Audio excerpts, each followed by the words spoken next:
boa noite, minha Paraíba. Estamos ao vivo, começando mais um Frente a Frente pela sua TV Arapuã, nesta primeira segunda-feira de 2025.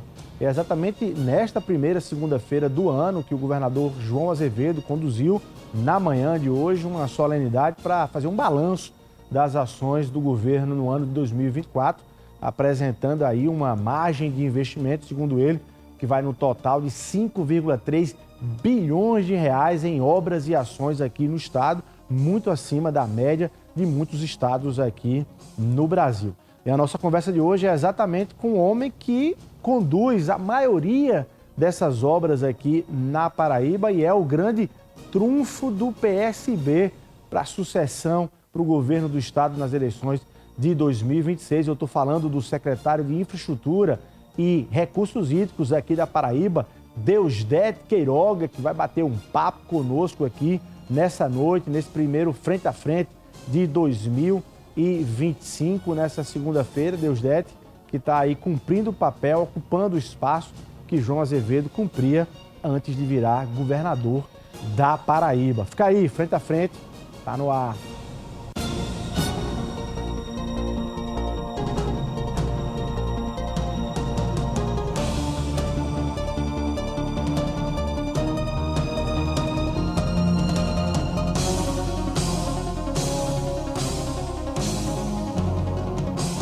Secretário Deusdedit Queiroga, muito boa noite, seja bem-vindo aqui ao Frente a Frente, feliz ano novo, obrigado pela sua presença aqui, viu? Muito obrigado, Luiz, é uma alegria poder estar aqui de volta, né, e já lhe agradecer de antemão na oportunidade que fizemos um evento muito bom hoje, como você colocou, lá no Espaço Cultural, de lançamento, né, dessa revista, né, que faz um balanço da gestão aí nos últimos 6 anos, da gestão do governador João Azevedo, mas com foco para o ano de 2024, né, e eu tive, Luiz, o privilégio de poder apresentar obras, eu como secretário da Infraestrutura e dos Recursos Hídricos, poder apresentar um volume significativo de obras, como você colocou, de 5 bilhões e 300 milhões de reais que estão em execução no momento atual. O governador fez um balanço geral, falou de diversas outras ações do governo que estão aí elencadas na revista e a minha fala e a minha apresentação, inclusive longa, né, eu reconheço, foi muito longa porque era necessário fazer pelo volume de obras e a gente tentou listar. A grande maioria delas foi focada especificamente em obras. A fala do governador foi mais geral, ele tratou do conjunto da obra toda do governo, né, que a revista retrata bem, e o vídeo que foi apresentado. Eu, inclusive, aproveitei a oportunidade para parabenizar a SECOM, né, na pessoa do secretário Donato Bandeira, pela realização da revista e do vídeo. Né? Essa revista aqui que está em minhas mãos, né, isso, ela, enfim, de certa forma, resume aí todo esse conteúdo aí que vocês apresentaram, Paraíba da gente. Para a gente entender, quando a gente fala nesse valor, secretário, de 5,3 bilhões de reais em investimentos, dado de certa forma, a primeira sensação que a gente tem é de desacreditar que isso é verdade do ponto de vista do volume, se a gente fizer análise com outros estados brasileiros. A rigor, e você, como você disse, você passou praticamente uma hora hoje destrinchando obra por obra e ação por ação dentro desse volume. Mas para a gente entender, dentro desses 5,3 bilhões, que são possíveis e são reais para você comprovar aqui, o que é que está separado para a gente entender, porque é muito dinheiro, e para a gente entender se isso realmente cabe na realidade das obras que estão sendo executadas aqui na Paraíba. Não, isso é muito importante você perguntar, realmente isso gera uma certa confusão, né? E aí a gente dividiu a solenidade dessa forma, uma apresentação sobre as obras em execução. Esse valor de 5 bilhões e 300 milhões são as obras contratadas atualmente e que estão em execução. Né? E aí você tem obras que já estão com percentual de execução mais elevado e outras que estão iniciadas recentemente. Por exemplo, a Ponte do Futuro, né? A empresa concluiu o projeto executivo, apresentou ao DR e a partir de agora, do mês de janeiro, ele vai iniciar a obra. Então essa obra está contemplada lá.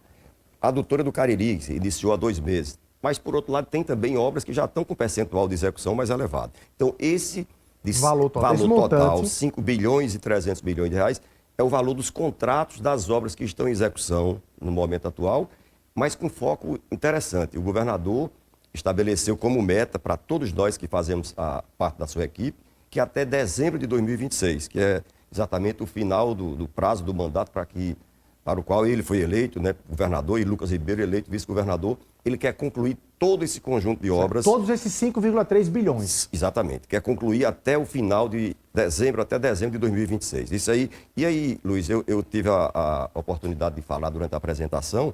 A gente estava tratando ali de obras em execução diretamente pelo governo. Ali, por exemplo, não estava uma centena, né, várias centenas de obras que estão sendo executadas pelas prefeituras municipais em convênio com o governo do Estado. Ah, não estão dentro desses 5 bilhões? Não, para você ter uma ideia, né, o governador depois na fala pôde colocar também, o ano passado, 2024, o governo do Estado fez convênio com os municípios da Paraíba de mais de 600 milhões de reais. Então essas obras, creches, escolas, reformas de unidades escolares, de ginásios de esportes, praças, todas essas obras as prefeituras estão lá executando e a apresentação tratou das obras executadas diretamente pelo governo, ou pelas secretarias, pelas empresas como Companhia Docas e Cagepa e pelas autarquias estaduais. Então, é um volume realmente significativo e aí é bom esclarecer.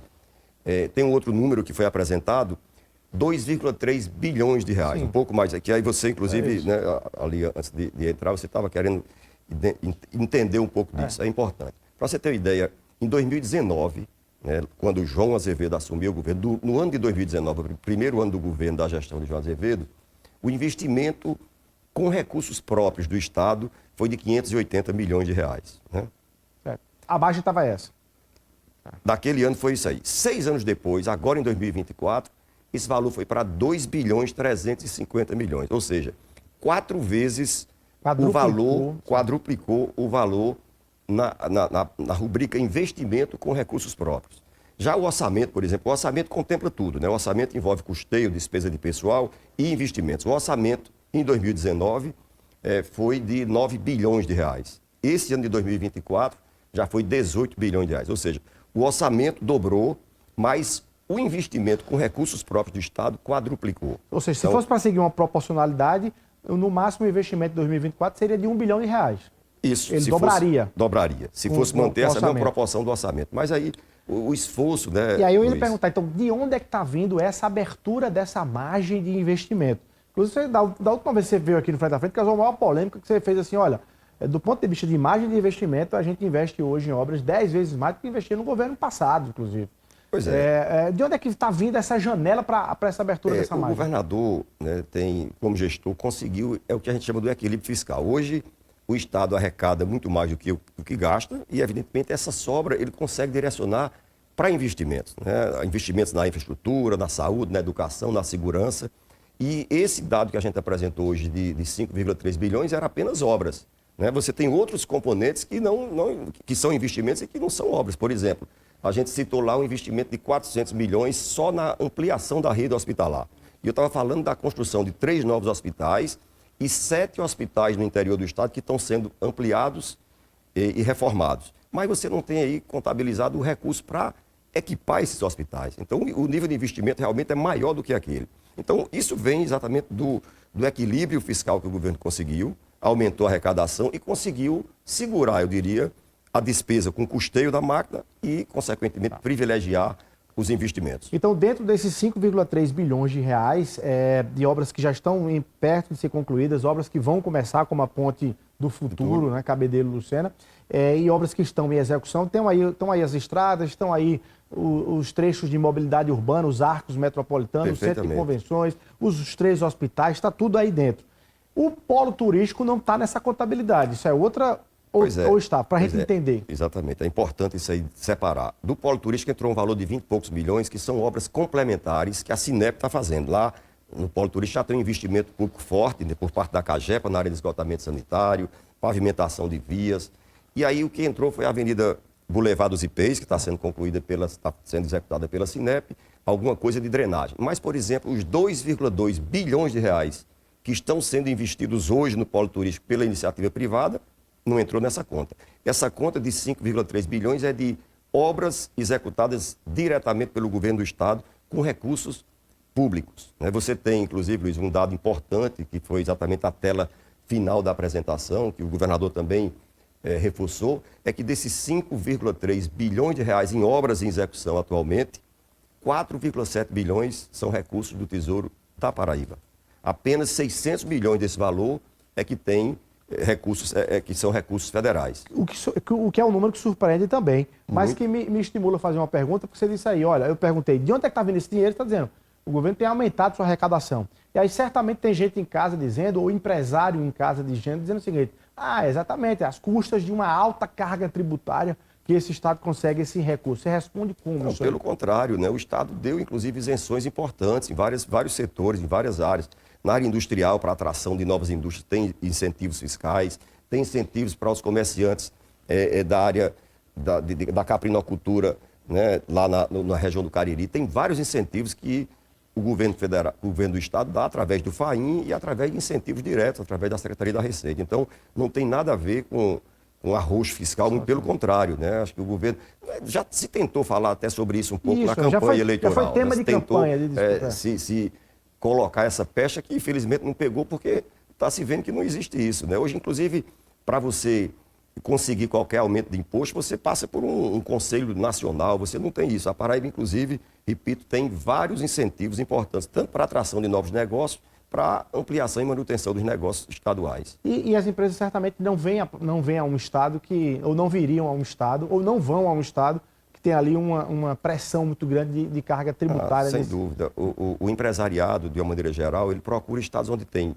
segurança, né, para você fazer os investimentos, segurança jurídica, você tem a garantia de que vai investir, que vai ter o Estado como parceiro. Um exemplo claro é o Polo Turístico Cabo Branco. Você ter empresários nacionais e de outros países investindo hoje na construção já são 7 contratos, tanto para parques temáticos, como é o caso desse recentemente que foi assinado em Fortaleza, e outros hotéis e resorts, investimento de 2,2 bilhões de reais. Esses empresários, né, Luiz, não viriam colocar seu dinheiro no investimento se não tivesse a certeza do sucesso do empreendimento e de que o governo é um governo republicano, que respeita contrato, e certamente por entender que o Polo Turístico Cabo Branco na área do turismo, acho que a menina dos olhos, a Paraíba como um todo, em especial, aqui a nossa capital, tem se destacado muito no setor turístico. É isso que vocês vendem quando vão apresentar a Paraíba fora do Estado, fora do país ou fora aqui da Paraíba? Sem dúvida, é exatamente isso, e eu esqueci de colocar na apresentação,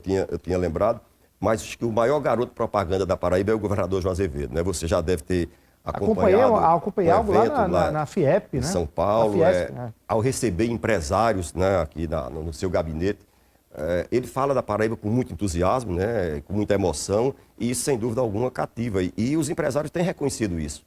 O fato de chegar à Paraíba e ser recebido pelo governador, pelos secretários, ele tem uma atenção muito grande, tanto para empresários de fora, como os empresários da Paraíba que resolvem ampliar seus negócios. Então, ele é, sem dúvida, uma pessoa que, até pelo conhecimento que tem da Paraíba, né, de uma maneira geral, foi secretário de Infraestrutura, né, e Recursos Hídricos, mas hoje, pela função de governador e pelo grande gestor que conhece a Paraíba como ninguém, né, tanto na questão dos investimentos em infraestrutura, como na área social, né, o que o governo tem investido, Luiz, na área social, na saúde, na educação, na segurança, realmente de encher os olhos. Agora, secretário, quando a gente escuta algumas lideranças da oposição aqui da Paraíba, e eu vou pegar exatamente uma frase, uma fala e uma análise feita pelo senador Efraim Filho, se coloca ali como um pré-candidato ao governo em 2026 e tal. Recentemente, aqui na Arapuã FM, entrevista ao Arapuã Verdade, né, que eu apresento ali com o Clilson Júnior, o Nilvan Ferreira, ele disse o seguinte, ele disse, olha, em 2022 o governo quase perde. João foi reeleito e tal, mas foi para o segundo turno, ficou aqui naquela luta lá com o Pedro Cunha Lima, então quase perdem agora, que não é reeleição, né? Que será uma transição aí nesse sentido, temos mais chances ainda. O que é que diferencia e o que é que vai diferenciar do ponto de vista administrativo do que era o governo João em 2022, aquele governo que foi colocado para avaliação das urnas em 2022, do governo que será colocado para as urnas em 2026? Eu diria, Luiz, o momento atual tem uma relação muito direta com o que houve lá atrás, né? Esse esforço que o governador fez. Você lembra que em 2019 a gente teve uma crise muito grande ao governador assumir, uma crise na área da saúde, né? E dificultou muito o início da gestão. Depois tivemos uma pandemia que reduziu o nível de investimento, reduziu a arrecadação dos estados, mas o esforço do governador naquele primeiro mandato, e realmente a gente teve, eu não vou dizer dificuldade, a eleição ganhou bem, né? A eleição ganhou em quase todos os municípios da Paraíba, e felizmente que o governador foi reeleito, mas aquele período ele conseguiu preparar, fundamentar a base para o que a gente está colhendo hoje. Esse evento foi exatamente para isso, mostrar que em 6 anos de gestão, o governo tem muito o que comemorar. Então foi um evento mais no sentido de celebrar as vitórias, as conquistas e fazer o que é de praxe. O governo sempre vem fazendo isso, ele vem adotando isso desde o primeiro ano de gestão, fazer um balanço da gestão e agora com um diferencial, né, Luiz? Além da gente apresentar esse volume de obras em execução, apresentar a revista que faz um apanhado da gestão como um todo, ele já pôde anunciar o que vai surpreender a Paraíba, que é um pacote, não vamos chamar pacote, eu diria assim, um programa de investimentos, que ele está chamando de Paraíba 25-26. Né? Não são apenas obras, você vai ter obras, serviços, ações em todas as áreas, e ele pretende lançar, já definiu a data, segunda-feira, dia 13 de janeiro, esse grande programa de investimentos que a Paraíba vai conhecer em detalhes e certamente, repito, vai se surpreender porque é um volume muito significativo. O que é que diferencia esse pacote da próxima segunda-feira, do Paraíba 2025-2026, do que vocês apresentaram para que não se misture valores e obras e ações? Qual é a agenda diferenciada nesse sentido? O que é que distingue uma coisa da outra? Eu coloquei isso na minha fala. Primeiro, o que a gente falou hoje no evento e a minha apresentação, o foco era nas obras em execução. Eu não falei de nenhuma obra que já tinha sido concluída. As concluídas já estão aí servindo aos paraibanos, né, melhorando a vida das pessoas, e são muitas, né? Eu até disse assim, da emoção de ter acompanhado o governador em quase todas essas inaugurações, de novas escolas, de novas estradas. Essas já estão concluídas, a gente não precisa... É lógico que a gente se alegra em poder ter concluído tanto, mas a gente não tem que estar usando... Por exemplo, recentemente a gente inaugurou aqui a Ponta das Três Ruas, que está lá já servindo a população. Ninguém tratou desse assunto. Então, naquele evento no evento de hoje, foram as obras em execução. No evento de segunda-feira próxima, são obras que vão se iniciar em 2025 e 2026. E não apenas obras, repito. Obras, ações, serviços em várias áreas. Programas que podem ser permanentes, duradouros. Né? Algumas desses investimentos que serão anunciados possivelmente não vão ser concluídos até o final de 2026. Diferente, por exemplo, dessas obras que a gente colocou hoje, que a determinação do governador para toda a equipe é que a gente faça todo o esforço no sentido de concluir. E assim, sendo bem sincero, eu diria... A maior dificuldade nossa talvez seja na Ponte do Futuro. Esse grande complexo rodoviário, né, que envolve 2 pontes, né, um trecho longo de rodovias, mas há um compromisso por parte do DR e da empresa contratada de concluir aquela obra até dezembro de 26. É assim, então é a obra mais recente, né, que está iniciando agora, mas que há esse compromisso de em 24 meses e é suficiente. E um outro detalhe importante, Luiz, que eu coloquei, tem esse compromisso de concluir as obras, mas tem um diferencial, é que para 100% daquelas obras, o dinheiro está na conta, o dinheiro está reservado. A empresa... Não vai ter calote para... De forma alguma, a empresa vai poder executar e receber mensalmente, os órgãos vão ter a capacidade de cobrar dos empresários, porque o dinheiro está separado, tanto do ponto de vista orçamentário como do ponto de vista financeiro. Então, isso é um diferencial muito grande. E uma outra coisa que eu coloquei, assim, e aproveito aqui a oportunidade do seu programa para colocar para Paraíba, é assim, a felicidade que o governador teve, primeiro de ouvir, né, de ouvir a classe política, de ouvir o orçamento democrático e poder priorizar obras tão importantes como essas que foram apresentadas hoje. Você tem ali, Luiz, obras em todas as áreas de atuação do governo. A gente não vê assim, ninguém reclamando, só está investindo na segurança ou só está investindo no setor rodoviário.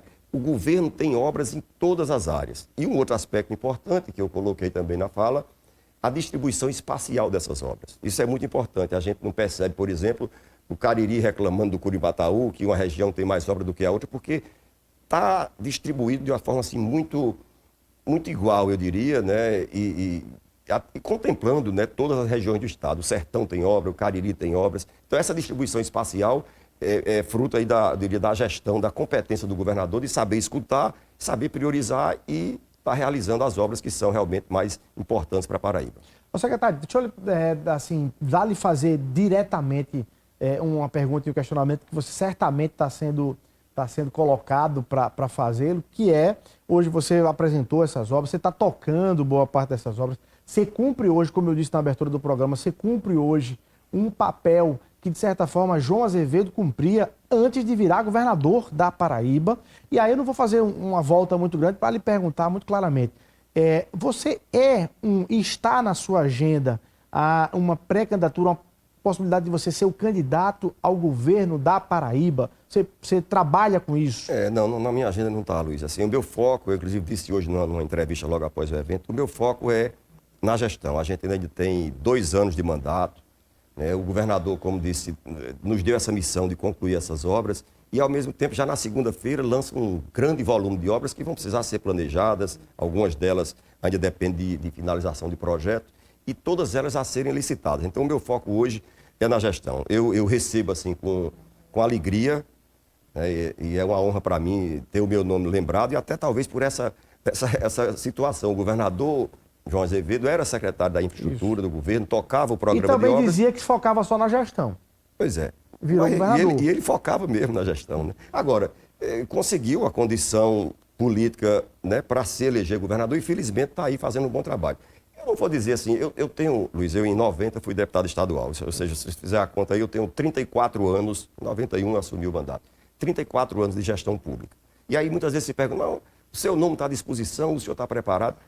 Eu diria que preparado eu acho que sim, né? Pelo conhecimento que eu tenho da Paraíba, pelo conhecimento de gestão, e aí assim, sem falsa modéstia, eu possivelmente teria condições, caso fosse candidato e caso assumisse o governo, de tocar a gestão. Dificilmente teria o sucesso que o governador João Azevedo tem tido, mas faria um esforço muito grande nesse sentido. Conheço bem de gestão e da Paraíba. Mas tem uma condição política, a gente já conversou um pouco sobre isso, né? O governador está no PSB, é quem comanda o processo. Eu sou do PSB também e eu não tenho como dizer eu sou candidato a governador. Eu não sou candidato a governador, deixando bem claro. Eu sigo a orientação... Mas o PSB pode querer isso de Deusdedito Queiroga. Evidente. E aí? Numa situação dessa, a gente já falou muito claramente. Você tem um conjunto de forças muito grande políticas. Você tem o PSB, você tem o PP, você tem o Republicano, você tem o PSD. São partidos que compõem a base aliada do governo. Dificilmente, na minha visão, isso é uma visão minha, pode até ser que dificilmente você vai ter a condição de ter um partido com 2 vagas na majoritária.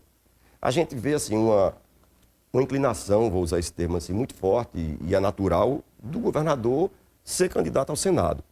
E eu lhe digo assim, Luiz, com franqueza, se ele for candidato ao Senado, eu vou ser o primeiro a estar com a bandeira dele na rua, defendendo o nome dele. Acho que, sem dúvida, vai cumprir um grande mandato, se elegendo senador da República, pelo esforço, pela competência que ele tem hoje na gestão como governador, e sem dúvida vai ter uma contribuição muito grande. Então, dificilmente eu vejo essa condição. Agora, o governador tem colocado isso também com clareza. A pretensão dele, acho que no íntimo dele ele tem esse desejo de concorrer ao Senado, repito que é natural, mas se por acaso ele decidir ficar no governo até o final, é evidentemente que o próprio PSB vai fazer algum movimento no sentido de que seja o nome do partido. E o nome do partido tem que ter viabilidade eleitoral. Se ele tiver dentro do PSB um nome com viabilidade eleitoral, né, o natural é isso. Dificilmente assim, ele ficaria no governo para apoiar um candidato de outro partido, só se não conseguir dentro do seu partido. Né?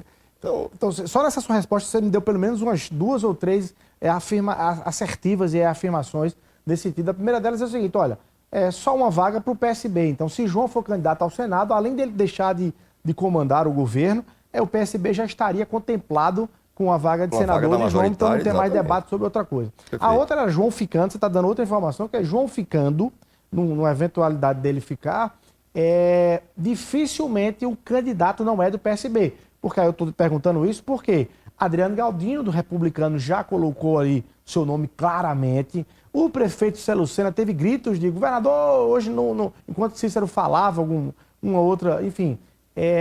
Mas dificilmente na sua leitura você está dizendo que o PSB, com o João no governo, abriria a mão dessa sucessão. A não ser que o partido não tenha um nome com viabilidade eleitoral.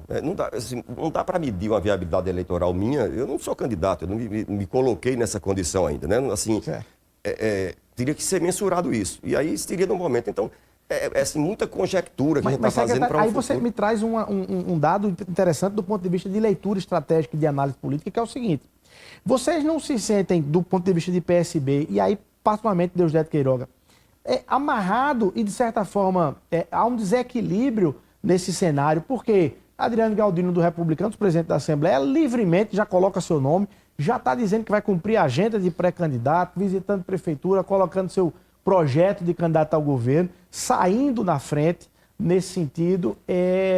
E aí vocês não conseguem avançar nessa viabilidade eleitoral porque não está jogando. Quem não joga não avança, né, no jogo. E você tem outros jogadores dentro da base do governo que estão livres para fazer esse movimento. Não gera um certo desequilíbrio nesse sentido? Eu prefiro, Luiz, assim, acreditar na condução do processo pelo governador João Azevedo, né? Eu não tenho assim a condição, não teria a condição de agora me lançar candidato a governador. Eu tenho que aguardar a decisão dele, a definição dele. E acho que assim, a candidatura, ele tem colocado isso nas reuniões em Brasília, com os partidos, com o deputado Hugo Mota, futuro presidente da Câmara dos Deputados, com o deputado Aguinaldo Ribeiro, tem tentado conversar no sentido de que essa candidatura seja construída dentro desse conjunto de forças. Então, assim, eu não tenho essa condição, né? Respeito a posição do deputado Adriano Galdino, mas ainda eu diria que é cedo para você fazer uma articulação dessa individual sem antes ter essa condução, né, junto com os partidos aliados. Teria que ser uma condução... E no meu caso mais... Mas você já queria essa liberação para jogar? Não, no meu caso mais especialmente. Eu sou do PSB, que é o partido do governador, que comanda o processo. Na minha visão, quem deve comandar o processo de montar essa chapa para 26 é o governador João Azevedo. Esse é o meu pensamento. Duas falas, uma de Adriano Galdino e outra de Gervásio Maia. A de Adriano Galdino disse o seguinte, disse também essa semana no Arapuã Verdade, ele disse... Olha, vou colocar meu nome, aceito retirá-lo, mas só aceito retirá-lo se for para alguém maior do que eu. Eleitoralmente falando, inclusive. O que você acha dessa declaração de Adriano Galdino? Faz algum sentido, né? Agora, como é que você vai mensurar isso agora, quem é que é maior ou menor no processo, né? Acho que, repito, acho que é cedo para a gente estar discutindo agora, principalmente se trata assim, de candidatura individual, sem ter ainda uma condução partidária, né? Talvez dessa forma. Para Fernando Braz, hoje do Arapuã Verdade, aí já foi a vez do deputado Gervásio Maia, atual presidente do PSB, vai passar a legenda para João Azevedo, mas ele, aliás, fez um discurso hoje contundente, elogiando a apresentação, o governo, o próprio João e tudo, mas disse em entrevista que qual era o problema, aliás, usou essa expressão, que problema teria se eu, Gervásio, me colocasse como nome para a chapa majoritária de 2026, não vejo problema nenhum nesse sentido. O que você acha de Gervásio Maia como opção do PSB? Eu repito as palavras dele, eu também não vejo problema nenhum. Qual o problema? Realmente, mas ele não se colocou nessa condição, né? Até ele só mencionou que podia ser não deixa de ser o presidente do partido, da nossa legenda, deputado federal eleito, tem uma história na política da Paraíba também. Bom, estou perguntando sobre o governo do Estado, mas tem uma pergunta para lhe fazer também, que é o seguinte, a gente pode estar falando de 2026 para Deusdedito Queiroga, mas no meio ou até chegar dessa estrada de 2026, tem uma vaga de conselheiro do Tribunal de Contas do Estado. Aliás, tem duas vagas de conselheiro de Tribunal de Contas do Estado da Paraíba. Você também passa nessa lista de uma delas, Deusdedito, de forma muito clara. Estamos às 10 horas, estamos tarde da noite, 10h42 da noite. Você pode fazer a revelação que pretender aí. A revelação. Bom, Luiz, assim, não dá para negar que, nesse histórico de vida pública que eu tenho, seria para mim muito honroso poder compor a Corte de Contas do Estado, né? Sem dúvida alguma. Já se ventilou aí essa possibilidade, né? Vocês mesmo da imprensa, você é um deles, essa possibilidade do meu nome vir mas, por enquanto, é como eu te coloquei, eu tenho um foco na gestão, não tem passado por mim essa discussão. As duas vagas, inclusive, vão ser vagas da Assembleia Legislativa. Evidentemente que o governador, em geral, os governadores de Estado opinam, né, e muitas vezes até participam diretamente desse processo, mas, por enquanto, eu prefiro me colocar como secretário da Infraestrutura e dos Recursos Hídricos com um desafio imenso de concluir essas obras, contribuindo para a gestão do governador João Azevedo e ajudá-lo no lançamento desse novo volume grande de investimentos para o Paraíba 25-26. Mas, repito, sem dúvida alguma, seria uma honra poder compor o Tribunal de Contas do Estado e agradeço muito a lembrança do meu nome também para nessa possibilidade. Mas o governador já conversou isso com Deusdedito Queiroga? Estou dizendo isso porque o governador também, claramente, publicamente, aí já na Band News FM João Pessoa, na entrevista que deu no final do ano, dia 27 de dezembro, ele disse o seguinte, olha, a vaga da Assembleia, a Assembleia está discutindo o nome do deputado Tião Gomes, tal, não vou me meter nisso, não vou interferir. Agora, se o nome de Tião Gomes for inviabilizado pela própria ali, Assembleia, pelo próprio debate, eu quero sim, aí o governador foi claro, debater com a Assembleia uma indicação. Não, mas comigo, assim, diretamente, o governador, eu nunca tratei com ele diretamente sobre esse tema. Ele também não me procurou até o momento para tratar disso, acho que é talvez até em respeito a esse certo compromisso, né, em relação ao deputado Tião Gomes. Bom, deixa eu mandar um abraço aqui para o Felipe Maia, DR, né, que está acompanhando. Obrigado, diretor Felipe, do DR. Diretor do DR, que está acompanhando. Já tem aqui alguns registros também, até algumas perguntas aí para Deusdedit Queiroga.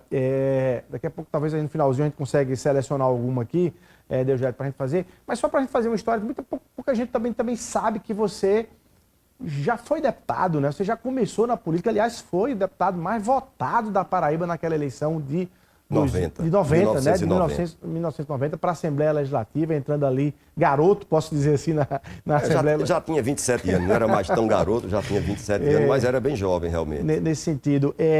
Enfim, conta um pouco dessa história daquele momento, assim, do Deusdedit, e por que, de certa forma, depois você não exerceu mais mandatos eletivos e foi diretamente para gestões públicas, né? Na verdade, Luiz, assim, meu pai era empresário em Souza, tinha uma relação muito forte na época com Antônio Mariz, né? Teve um histórico longo ao lado de Antônio Mariz, e meu cunhado era vice-prefeito de João Esteira, lá em Souza.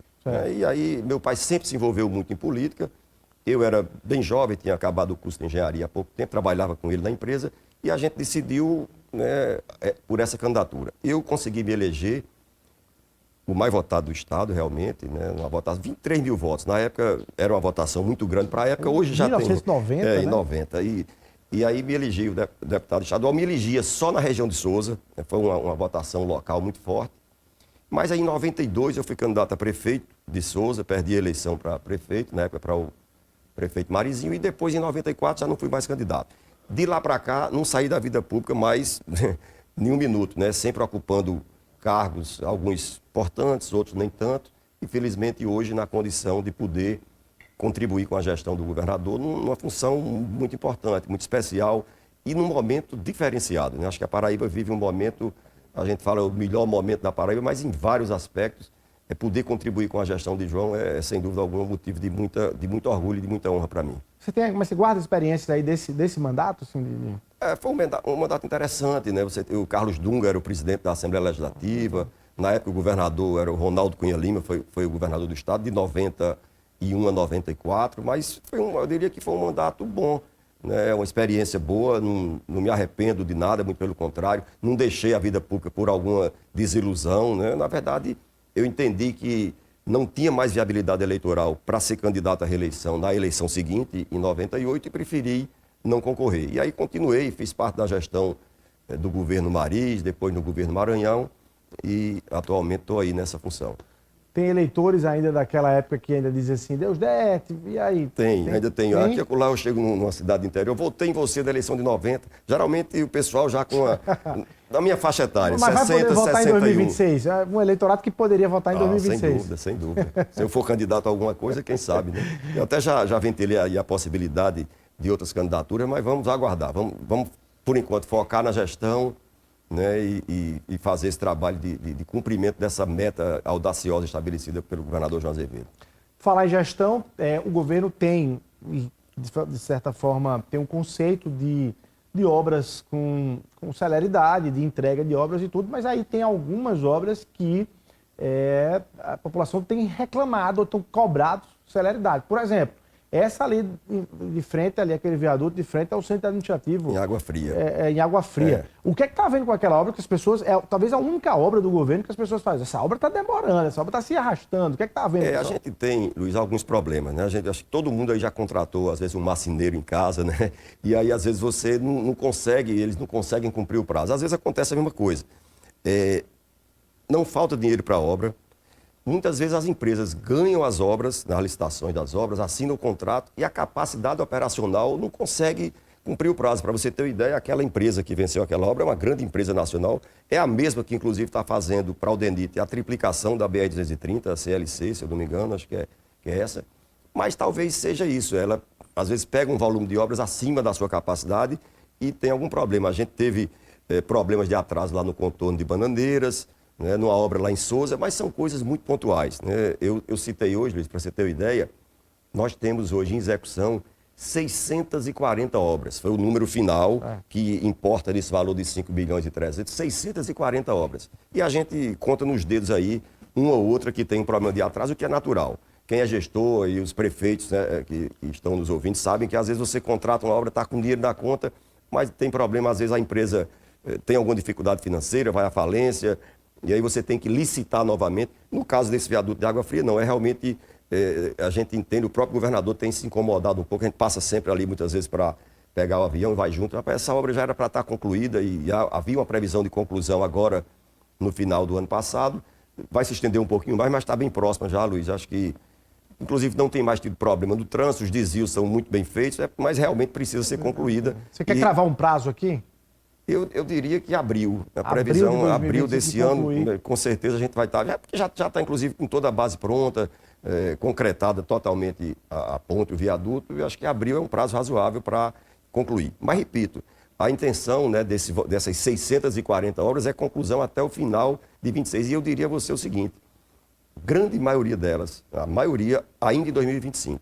Para você ter uma ideia, na área de hospitais eu citei aí 400 milhões, na área de saúde também investimento de mais de 400 milhões de reais, são 87 obras na área de educação, das quais 23 novas escolas. Eu até brinquei lá na solenidade, eu digo, aí sebo nas canelas, né, o secretário Wilson Santiago, a doutora Simone da Suplan e nós que compomos o governo, o governador João Azevedo, para inaugurar tanta obra ao longo desse ano de 2025. Tem muita coisa, muita na educação, prédios públicos importantes, a gente vê, Luiz, obras como a reforma ali do prédio do Antigo Paraibã, um esforço muito grande do governo João Azevedo com a Prefeitura Municipal de João Pessoa naquela parceria do programa Viva o Centro, e a gente tem, assim, duas obras de destaque. O palácio onde funcionava ali o comando da Polícia Militar, vai funcionar o Palácio dos Despachos. É ali onde o gabinete do governador e várias secretarias vão estar funcionando já aqui no próximo ano de 2026. É uma reforma muito grande. Então. Vai ser lá o gabinete. Ele sai do Palácio da Redenção, como já saiu, Palácio da Redenção sendo reformado para ser o Museu da História da Paraíba, também uma obra importante no centro de João Pessoa. Já houve a reforma do Palácio da Justiça. Enfim, são várias obras e um esforço grande da Prefeitura, com incentivos, e do Estado, para que a gente tenha aqui no centro histórico, né, que a gente está bem dentro do centro da cidade, para que a gente tenha aqui vida, né, vida noturna, gente morando, vai ter programas habitacionais importantes, e isso é uma coisa que dá para destacar em todo o esforço, né, que o governo de João Azevedo vem fazendo com obras e investimentos muito importantes em João Pessoa, especialmente, e na Grande João Pessoa como um todo. Secretário, o Brasil viu recentemente de forma, enfim, lamentável a tragédia com a queda daquela ponte ligando Tocantins ao estado do Maranhão.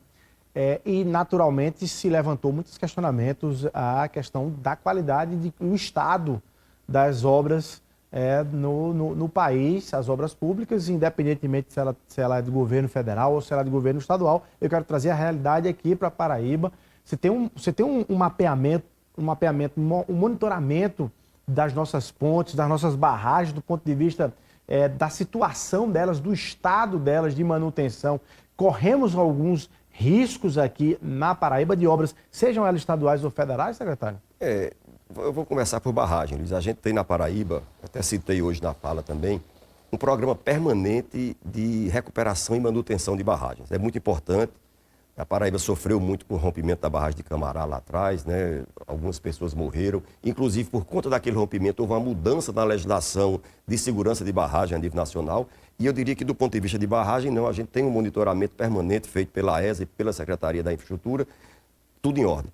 Da questão de pontes, assim, a gente viu um relatório do DENIT de algumas pontes, né, na BR-101 que apresentam algum problema, mas não com risco de rompimento. O DENIT está atento e certamente depois do rompimento dessa ponte lá em Tocantins vai haver um esforço, né, no sentido de se evitar coisa daquela gravidade. Então tem algumas pontes aí com problema, mas eu diria necessidade de manutenção. Não chega ao ponto daquela ali que havia uma grita já na região toda, né? Por coincidência tinha um vereador filmando na hora que a ponte rompeu, já se sabia que a ponte estava com problema. Na Paraíba eu diria que a gente não tem, no governo do estado, nenhuma ponte, né, com problema. Apareceu hoje, inclusive, um vídeo que eu recebi, já passei para o DR, de uma ponte na estrada que liga Acho que daqui a BR-230 a Guarabira, mas é apenas junta de dilatação. E aí você cria assim uma sensação de medo, um certo pavor, qualquer coisa você já alerta. Mas é importante a gente receber esse tipo de alerta. Já passei para o DR, vai fazer uma vistoria. E tem aqui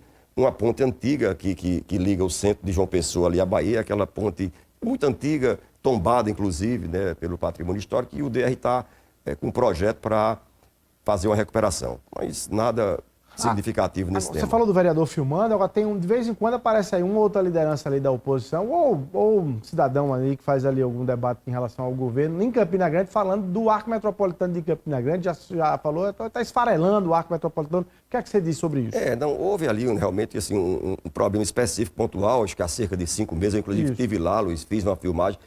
Na verdade, não tem risco nenhum de desabamento, foi apenas o aterro, né, um muro que segurava o aterro, que teve um dimensionamento, né, diria equivocado, que o muro caiu, mas não coloca em risco a estrutura. Esse muro que segurava o aterro caiu e escorreu um pouco de aterro. Mas eu diria até que esse é um tema superado, nunca mais, assim, depois dessa visita nossa com os técnicos do DR, a própria Defesa Civil de Campina Grande, na época, emitiu uma nota, né, de que realmente... Da Prefeitura Municipal, né, de que não havia realmente nenhum risco de rompimento do viaduto. Foi apenas uma coisa pontual que o DR já corrigiu, inclusive, uma parte e está com mais uma obra complementar para corrigir em definitivo. Bom demais. Vamos rapidinho para um intervalo comercial. No próximo bloco você revela para aqui algumas das obras que serão anunciadas segunda-feira nessa nova solenidade aí do governo Paraíba 2025-2026. Né? Rapidinho, intervalo comercial, um minutinho só e a gente volta conversando com o secretário Deusdedito Queiroga.